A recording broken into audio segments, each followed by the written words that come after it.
Madame, Monsieur, bien le bonjour. Nous sommes le 21 juillet 2026. Bienvenue à notre bulletin d'information.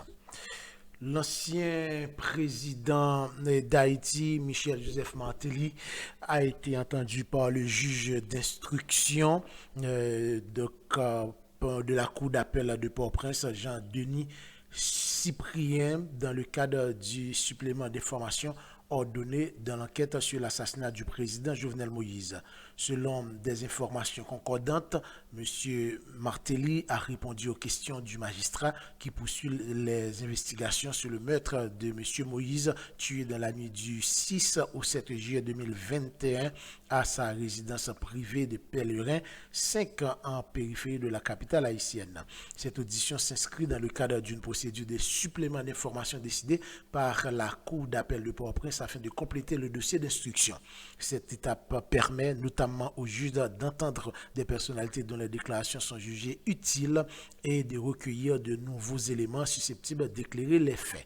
Aucune déclaration n'a été faite à la presse à l'issue de l'audition, ni par l'ancien chef, ni par le juge d'instruction.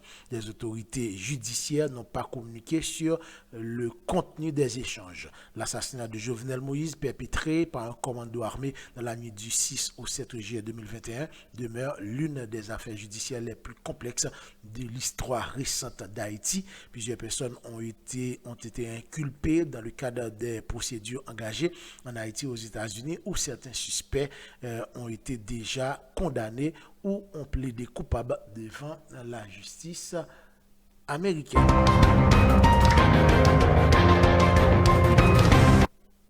Dossier diplomatie et également à New York, la ministre des Affaires étrangères et des cultes, Madame Raina Formin, a présenté le 20 juillet au Conseil de sécurité des Nations Unies les avancées du gouvernement haïtien en matière de sécurité, de gouvernance et de préparation électorale.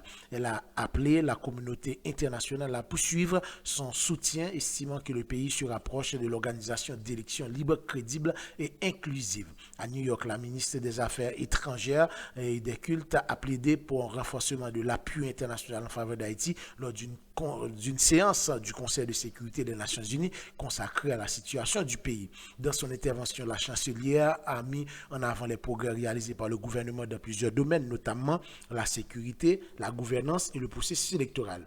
Elle a affirmé que malgré les difficultés persistantes, Haïti se rapproche d'un retour à un climat permettant la tenue d'élections libres, crédibles, inclusives et participatives. Madame Raina Formin a indiqué que 2 des 3 grandes étapes préparatoires du processus électoral sont déjà achevées.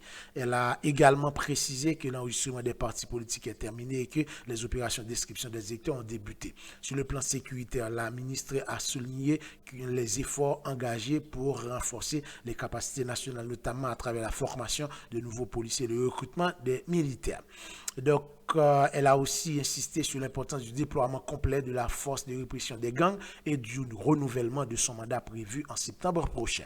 De son côté, le représentant spécial du secrétaire général de l'ONU pour Haïti, Carlos Ruiz Massieu, a salué les avancées enregistrées, notamment l'adoption du décret électoral révisé, l'accord sur le budget électoral et le lancement des inscriptions des électeurs. Il a encouragé les autorités haïtiennes à poursuivre leurs efforts et à adopter rapidement un calendrier électoral crédible.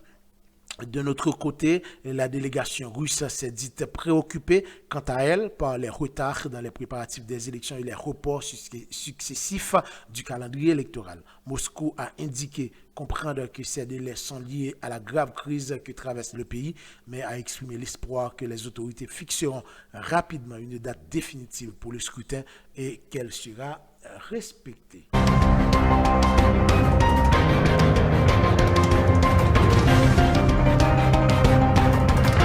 Dossier élection, le Conseil électoral provisoire a donné lundi 20 juillet 2026 dernier le coup d'envoi de la campagne d'inscription des électeurs dans la commune de Jacmel, marquant une nouvelle étape dans les préparatifs des prochaines élections. Lors de ce lancement tenu dans les locaux du lycée Pinchina de Jacmel, le président du CEP, Jacques Desrosiers, a invité les citoyens à s'inscrire afin de pouvoir exercer leur droit de vote.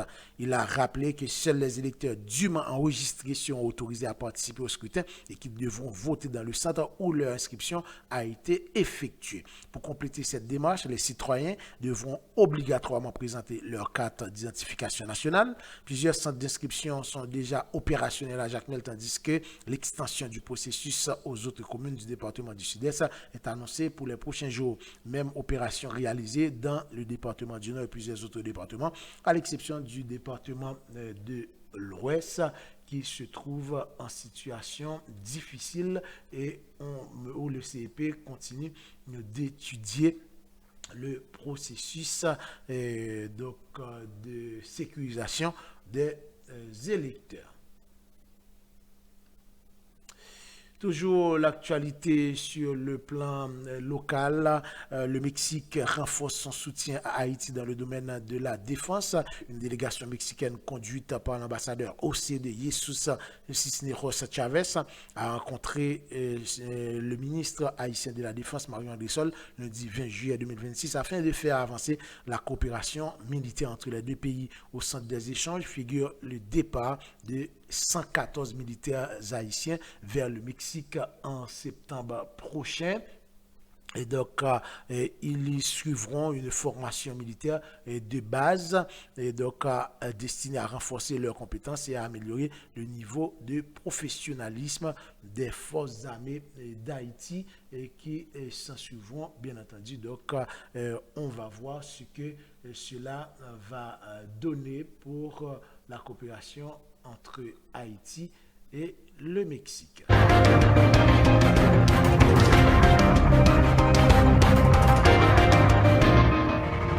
Toujours l'actualité locale, le gouvernement américain va bloquer le financement des gangs haïtiens via les réseaux sociaux. Face au Conseil de sécurité de l'ONU, l'ambassadeur américain accrédité à l'ONU, M. Mike Valls, a annoncé lundi des mesures imminentes contre cette propagande numérique, tout en réclamant un appui aérien international urgent pour acheminer des troupes face à une crise humanitaire et sécuritaire sans précédent.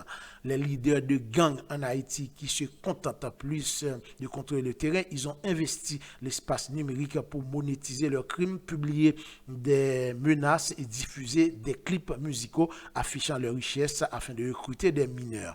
Qualifiant cette pratique de surmanante, inquiétante, hautement préoccupante, l'ambassadeur des États-Unis auprès de l'ONU, Mike Valls, a affirmé que Washington allait fermement y mettre fin à court terme. Cette initiative rappelle l'éviction en 2023 du chef de gang ISO de la plateforme YouTube, mais promet cette fois des actions structurelles beaucoup plus fortes contre les gangs en Haïti qui n'arrêtent pas d'utiliser les réseaux sociaux pour pouvoir recruter des mineurs.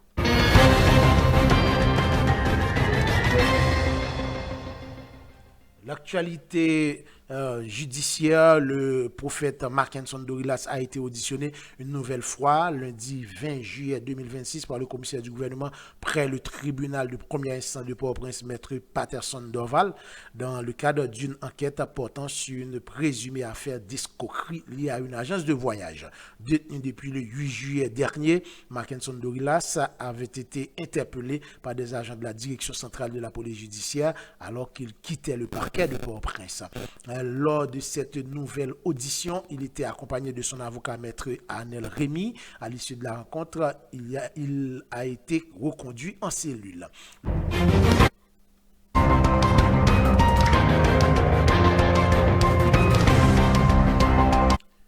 C'est la fin de ce bulletin d'information, mesdames, messieurs. Merci de l'avoir suivi. On se donne rendez-vous pour un prochain bulletin, mais n'oubliez pas de bien vouloir s'abonner à la chaîne, YouTube Team Connaît Lambi officiel. Et également, merci de votre participation. Mon nom est Justin Jean-Marie. On se retrouve pour le prochain bulletin.